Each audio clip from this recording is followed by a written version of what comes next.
Hello friends, welcome back to Mamun স্টাজ কিচেনে। আজ আমি বানাবো ম্যাঙ্গো স্টিম সন্দেশ।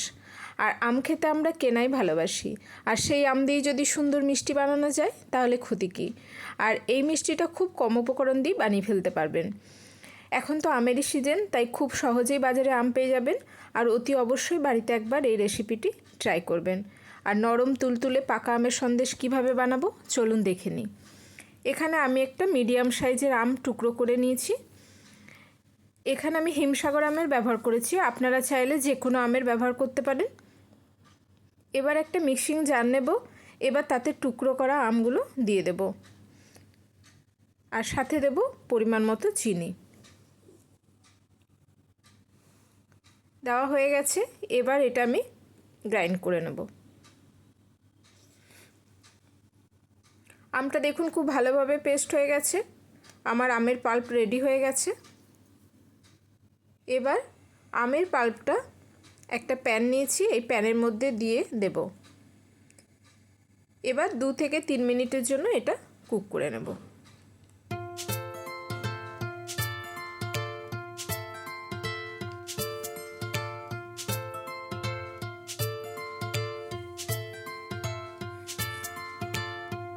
দু 3 মিনিট হয়ে গেছে, এবার গ্যাসের ফ্লেমটা আমি অফ করে দেব এবং ঠান্ডা হওয়ার জন্য সময় দেব।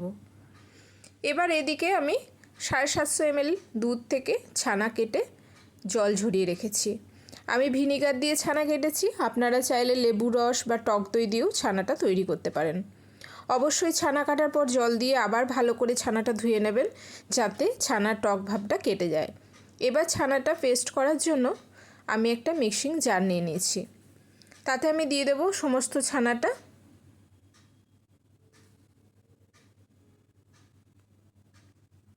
এবং এখানে দিয়ে দেবো 1 চামচ চিনি। চিনিটা কম বেশি করতে পারেন, যদি বেশি মিষ্টি খান তাহলে চিনি পরিমাণ বাড়িয়ে দেবেন, আর কম খেলে কমিয়ে দেবেন।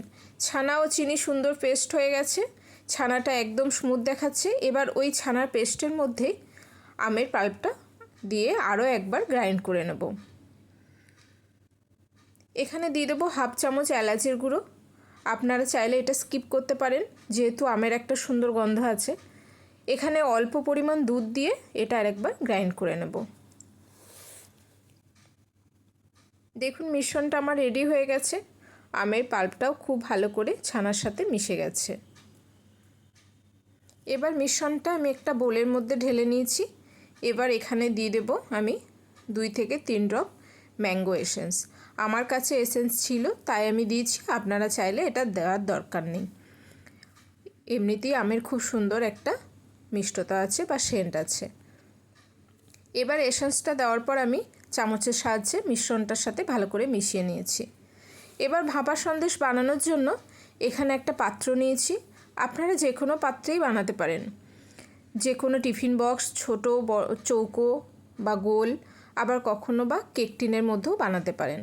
এবার এই পাত্রটা আমি অ্যালুমিনিয়ামের ফয়েলস দিয়ে প্রথমে ভালো করে মুড়ে নেব। আর অ্যালুমিনিয়ামের ফয়েলস বাড়িতে না থাকলে সাদা কাগজকেও কেটে ব্যবহার করতে পারেন, তখন সেক্ষেত্রে কাগজের ওপর একটু অল্প অয়েল ব্রাশ করে দিতে হবে। রেডি হয়ে গেছে, এবার এখানে আমি যে মিশ্রণটা রেডি করেছিলাম সেটা এখানে ঢেলে দেব। মিশ্রণটা ঢালার সময় চামচে করে চারদিকটা চাড়িয়ে নিতে হবে, আর একটু ট্যাপ করে দেব যাতে এর ফাঁকা কোনো জায়গা থাকলে সেগুলো পূরণ হয়ে যাবে। ঢালা হয়ে গেছে মিশ্রণ। এবার উপর থেকে আমি কিছু ড্রাই ফ্রুটস নিয়েছিলাম, সেগুলো আমি কুচিয়ে রেখেছি, সেগুলো ছড়িয়ে দেব। এটা দেওয়ার জন্য দেখতেও ভালো হয়, খেতেও ভালো হয়। দেওয়া হয়ে গেছে, এবার সবার শেষে আরেকটা অ্যালুমিনিয়াম ফয়েলস দিয়ে ভালো করে কভার করে দেব, যাতে সন্দেশের ওপরে কোনোভাবে জল না পড়ে যায়।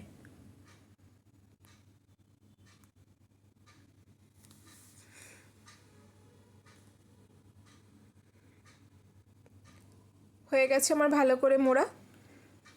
এবার সন্দেশটা স্টিমে দেওয়ার জন্য প্রথমে একটা কড়াইয়ে জল নেব, আর এই সময় গ্যাসের ফ্লেমটা লোতেই রাখবো।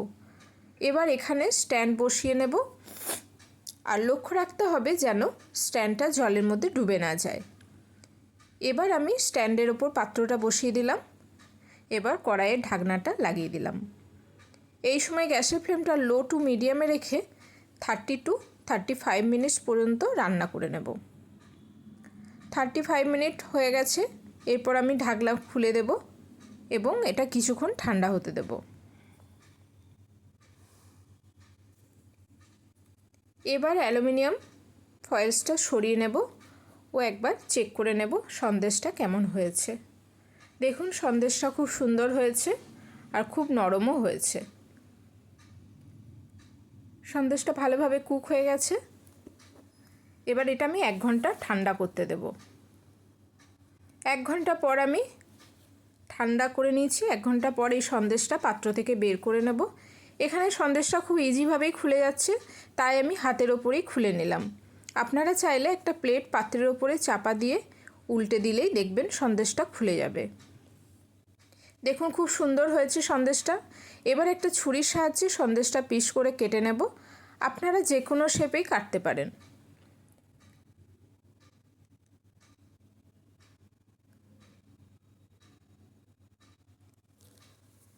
দেখুন খুব সুন্দর হয়েছে সন্দেশটা। তাহলে বাড়িতে অবশ্যই একবার এটা ট্রাই করুন।